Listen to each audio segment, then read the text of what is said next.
सकाळी चुलीवरती असा आईचा मस्त स्वयंपाक चालू होता आणि गावाकडे लवकर जेवण करतात. त्यानंतर या मावशी आल्या होत्या तर त्यांच्यासोबत गप्पा थोडा वेळ मारल्या आणि इकडं रोज ना कोणी येतच असतं. त्यानंतर हर्षच्या मामाच्या हळदी पाहण्यासाठी आम्ही थोड्या वेळ गेलो. काल लग्न झालं होतं तर आज दुसऱ्या दिवशी हळदीचा कार्यक्रम होता आणि आम्हीही थोड्या वेळ एन्जॉय केला. आणि हर्षद तर सगळ्यांना हळदी लावत होता आणि काजला कुठेही गेले तर हळद लावण्यासाठी फक्त मीच सापडते. त्यानंतर हे कालच्या ज्या कैऱ्या घेतल्या होत्या त्या आधी घेतल्या होत्या त्या तर खराब निघाल्या. त्यानंतर दुसऱ्या आणल्या कारण आम्हाला लोणचं बनवायचं होतं तर ह्या कैऱ्या चांगल्या निघाल्या होत्या. आणि आमच्या काकींनी मला मोहरी दिली होती खार बनवण्यासाठी. आता संध्याकाळी लोणचं घालायचं होतं तर अशा कैऱ्या सुकायला ठेवून दिल्या होत्या.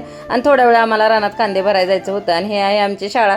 रस्त्याने रानात जाताना लागते ना. आता उन्हाळ्याच्या सुट्टीमध्ये एकदम निवांत आहे आणि एवढं ऊन आहे ना गावाकडे. त्यानंतर आता आम्ही चालतच रानामध्ये आलो होतो आणि इकडे शेड तर आईला आल्या तर गोठ्याची साफसफाई करायची होती. एकदा सगळं झाडून घ्यावं लागतं आणि सगळे गुरं हे रानात शेडमध्येच असतात तर आईचं त्यांचं चाललं होतं आवरायचं. आणि हे आमच्या बहिणीने एक शेळी पहिल्यांदाच घेतली आहे आणि ती जी एवढा सेवा करते ना मुलांपेक्षा पण जास्त. आता तिला बिस्किट चारवत होती. ते बिस्किट खाणार आहे का आणि दिवसभर त्या शेळीचं एवढं लाड करते ना.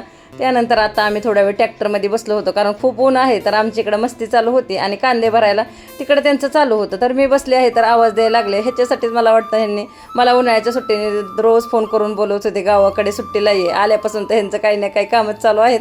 त्यानंतर थोडे कांदे भरले आणि आता कांदे एवढेच राहिले होते. बाकीचे काही विकले आहेत आणि काही कुडामध्ये टाकले आहेत. आणि एवढं शेतकऱ्यांचं खरंच खूप नुकसान होतं. अर्धे कांदे तर खराबच दिसले आणि सहज असंच फेकून देतात. एवढे मेहनत करायची आणि नंतर टाकून द्यायचं. आणि आमच्या रमेशच्या इकडं लगेच नांगरायचं चालू होतं. आता सगळं नांगरून झालं आहे. थोडंसंच राहिलं होतं. आणि आमचा गुड्डूला एवढा हा कुत्र्याच पिल्लू आवडतं. त्याला तर पुण्याला घेऊन जायची इच्छा आहे तर तो रोज सकाळी अशा भाकरी घेऊन येतो. त्याला चारतो आणि खूप वेळ त्याच्यासोबत खेळतो. सगळीकडे फिरवतो रानामध्ये. त्याला खूप आवडतं. तर अशा सगळ्या मुलांच्या आणि माझ्या सुट्ट्या मस्त गावाकडे चालल्या आहेत.